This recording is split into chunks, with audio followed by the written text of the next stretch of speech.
সুপ্রিয় দর্শক, আসসালামু আলাইকুম। নিউজ 24 এর সকালের সংবাদে আপনাদেরকে স্বাগতম। প্রথমেই জানিয়ে দিচ্ছি সংবাদ শিরোনাম। বিএনপির আন্দোলন চলবে, ঘোষণা তারেক রহমানের।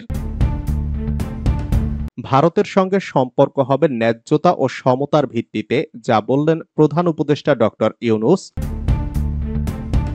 এই মুহূর্তে জাতীয় ঐক্যের বিকল্প নেই, মন্তব্য আমির খসরুর। ভারতীয় বাহিনীকে কেন বাংলাদেশের উপর নজর রাখতে বলা হলো?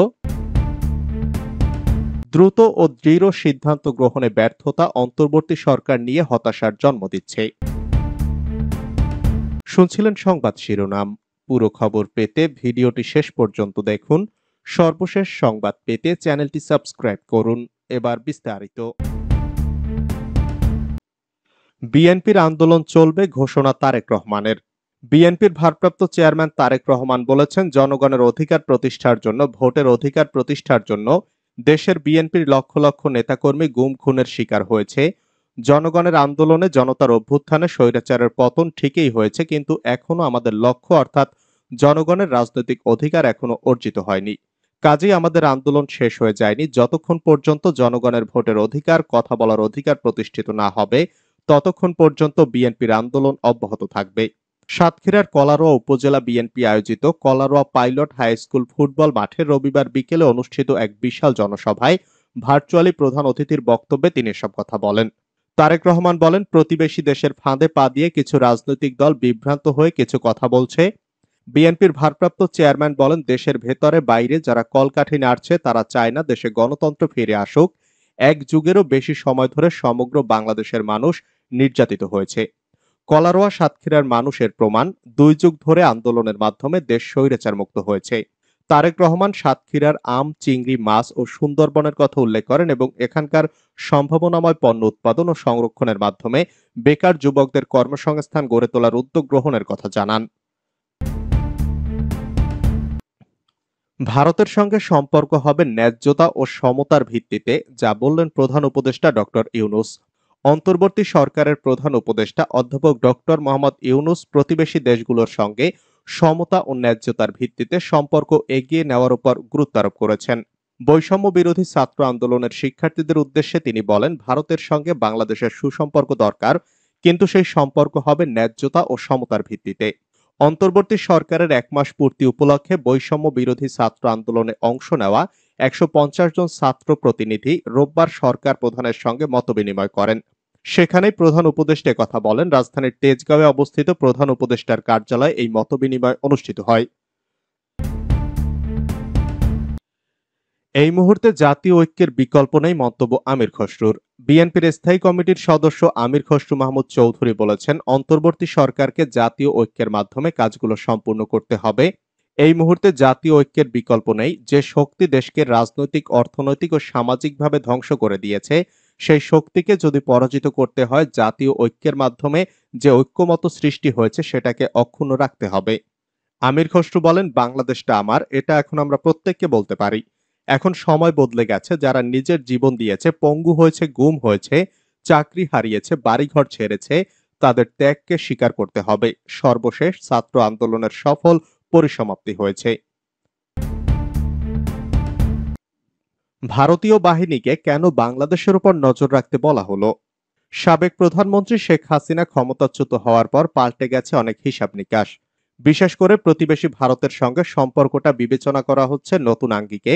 সম্প্রতি দেশটির প্রতিরক্ষা মন্ত্রী রাজনাথ সিং তাদের সামরিক বাহিনীর শীর্ষস্থানীয় কমান্ডারদের বাংলাদেশে চলমান পরিস্থিতির দিকে নজর রাখতে বলেছেন। ভারতের প্রতিরক্ষা মন্ত্রীর এই বক্তব্যের পর এ নিয়ে বাংলাদেশেও এক ধরনের প্রতিক্রিয়া দেখা যাচ্ছে।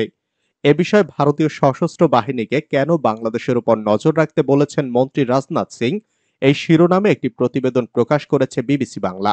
ভারতের সংবাদ মাধ্যমের বরাত দিয়ে তাদের প্রতিবেদনে বলা হয়েছে, বাংলাদেশের পরিস্থিতি পর্যবেক্ষণের পাশাপাশি রাজনাথ সিং সশস্ত্র বাহিনীকে ভবিষ্যৎ যুদ্ধ মোকাবেলার জন্য প্রস্তুত থাকতে বলেছেন। প্রতিবেশী দেশটির গুরুত্বপূর্ণ একজন মন্ত্রীর এমন বক্তব্যকে স্বাভাবিকভাবে নিচ্ছেন না বাংলাদেশের কূটনৈতিক ও নিরাপত্তা বিশ্লেষক। তারা বলছেন, এই ধরনের বক্তব্য বাংলাদেশের নিরাপত্তার জন্য উদ্বেগের। ভারতীয় সংবাদ মাধ্যম টাইমস অব ইন্ডিয়ার খবরে বলা হয়েছে, গেল বৃহস্পতিবার ভারতের উত্তরপ্রদেশের লখনৌতে ৩ বাহিনীর শীর্ষ কর্মকর্তাদের যৌথ সম্মেলনে দেশটির প্রতিরক্ষা মন্ত্রী রাজনাথ সিং বক্তব্য দেন।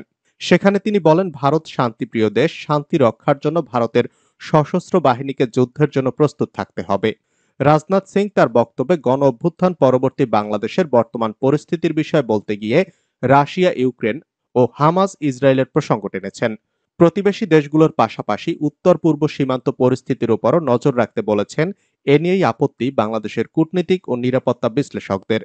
এ বিষয়ে নিরাপত্তা বিশ্লেষক মনিরুজ্জামান বলেন, ওই সভায় ভারতীয় সশস্ত্র বাহিনী সহ ৩ বাহিনীর প্রধান, সিনিয়র কমান্ডার ও প্রতিরক্ষা সচিব উপস্থিত ছিলেন। এত গুরুত্বপূর্ণ স্থান থেকে এ ধরনের উক্তিকে স্বাভাবিকভাবে দেখার কোনো সুযোগ নেই। বাংলাদেশ স্বাধীন হওয়ার পর ভারতের সাথে যোগাযোগ ব্যবস্থা, ব্যবসা বাণিজ্যিক থেকে শুরু করে সম্পর্ক বেড়েছে বহুগুণ। তবে বাংলাদেশের অভ্যন্তরে ভারত বিরোধিতা বাড়ছে সাম্প্রতিক বছরগুলোয়। বিশেষত গেল দ্বাদশ জাতীয় সংসদ নির্বাচনের পর এটি আরো প্রবল হতে শুরু করেছে বলে দাবি করেছে বিবিসি বাংলা। কারণ হিসাবে বলা হয়েছে, বাংলাদেশের সাধারণ মানুষদের অনেকেই মনে করেন গত 3টি মেয়াদে বাংলাদেশে প্রশ্নবিদ্ধ নির্বাচনের মাধ্যমে ক্ষমতায় এসেছে আওয়ামী লীগ, আর প্রতিবারই তা পেয়েছে ভারতের প্রচ্ছন্ন সমর্থনের কারণে। এদিকে বাংলাদেশের স্বরাষ্ট্র উপদেষ্টা অবসরপ্রাপ্ত lieutenant general Mohammad Jahangir Alam Chowdhury BGB সদস্যদের বলেছেন, সীমান্তে পিঠ দেখাবেন না, নিজেদের উপর অর্পিত দায়িত্ব পালন করতে হবে। বিজিবির মূল দায়িত্ব সীমান্ত সুরক্ষা করা। দ্রুত ও দৃঢ় সিদ্ধান্ত গ্রহণে ব্যর্থতা অন্তর্বর্তী সরকার নিয়ে হতাশার জন্ম দিয়েছে। দ্রুত ও দৃঢ় সিদ্ধান্ত গ্রহণে ব্যর্থতা অন্তর্বর্তী সরকারের সাফল্য নিয়ে জনমনে হতাশার জন্ম দিচ্ছে বলে মনে করেন বিভিন্ন রাজনৈতিক দলের নেতারা। তারা বলেছেন, প্রয়োজনীয় পদক্ষেপ গ্রহণে সরকারের দ্বিধা ও ধীরগতি জনগণের আশা ভঙ্গের কারণ হতে পারে। অন্তর্বর্তীকালীন সরকারের 1 মাস কেমন গেল, কেমন যেতে পারত শীর্ষক আলোচনা সভায় বিভিন্ন রাজনৈতিক দলের নেতারা এ কথাগুলো বলেন। রোববার ঢাকা রিপোর্টার্স ইউনিটি মিলনায়তনে এ সভার আয়োজন করে আমার বাংলাদেশ পার্টি। পরে এক সংবাদ বিজ্ঞপ্তিতে এসব তথ্য জানানো হয়। সভায় নাগরিক ঐক্যের সভাপতি মাহমুদুর রহমান মান্না বলেন, 1 মাসে অনেকেই নানা প্রস্তাব নিয়ে হাজির হচ্ছে, শত শত প্রস্তাব আসবে, কিন্তু সরকারকে ঠিক করতে হবে এই সময় দেশ ও দেশের জনগণের মৌলিক প্রয়োজন কি, সেটা নির্ধারণ না করলে সঠিকভাবে এই সরকার এগোতে পারবে না। কোনো বিতর্কিত বিষয় নিয়ে আলোচনা অন্তর্বর্তী সরকারের কাজ নয় বলেও মন্তব্য করেন তিনি। বিএনপির জাতীয় স্থায়ী কমিটির সদস্য আমির খসরু মাহমুদ চৌধুরী বলেন, শেখ হাসিনা পালানোর পর একটি নতুন বাংলাদেশ পাওয়া গেছে। এখন মানুষ মুক্তভাবে বাঁচতে চায়, চলতে চায়। দেশের প্রায় 65% মানুষ তরুণ, যুবক উল্লেখ করে তিনি বলেন, অন্তর্বর্তী সরকারকে মানুষের ভাবনাকে অগ্রাধিকার দিয়ে ঐক্যবদ্ধভাবে সমস্যার সমাধান করতে হবে। কুষ্টিয়া থানা আমি মাজেদ নেতৃত্ব দিয়ে ভাঙেছি, যুবদল নেতার ভিডিও ভাইরাল। কুষ্টিয়া থানা আমি মাজেদ নেতৃত্ব দিয়ে ভাঙেছি বলে মন্তব্য দিয়েছেন কুষ্টিয়া জেলা যুবদলের প্রধান সমন্বয়ক আব্দুল মাজেদ। তার বক্তব্যের 4 মিনিটের একটি ভিডিও সামাজিক যোগাযোগ মাধ্যমে ছড়িয়ে পড়ার পর সমালোচনা তৈরি হয়েছে। খোঁজ নিয়ে জানা গেছে, গত বুধবার বিকেলে কুষ্টিয়া সদর উপজেলার খাজানগর ইসলামিয়া দাখিল মাদ্রাসা প্রাঙ্গণে চাঁদাবাজি রোধে চালকলের মালিক ও এলাকাবাসীকে নিয়ে এক সমাবেশ অনুষ্ঠিত হয়। সমাবেশে আব্দুল মাজেদ ওই বক্তব্য দেন। ছড়িয়ে পড়া ভিডিওতে মাজেদকে বলতে শোনা যায়, শহীদদের আত্মত্যাগের বিনিময়ে আজকে এই শেখ হাসিনা সরকার পালাতে বাধ্য হয়েছে। কুষ্টিয়ার লাস্টের দিন, যেদিন ক্ষমতা হস্তান্তর হয়, সর্বপ্রথম যারা এখানে আন্দোলনকারী আছে জিজ্ঞাসা করেন, কুষ্টিয়া থানা আমি মাজেদ নেতৃত্ব দিয়ে ভাঙেছি। এমন একটা দিন নাই আমার 3টা ছেলে, আমার পরিবার, আপনাদের এই চাচি, সে নিজেও এই আন্দোলন সংগ্রামে যুক্ত হয়েছে। আপনারা আপনাদের ছেলেপেলেদের মারেও ঠেকাতে পারেন নাই। রক্তে যখন টান দেয় তখন জনগণের স্রোত ঠেকানো যায় না, তাই জনগণের স্রোতে হাসিনা চলে গেছে।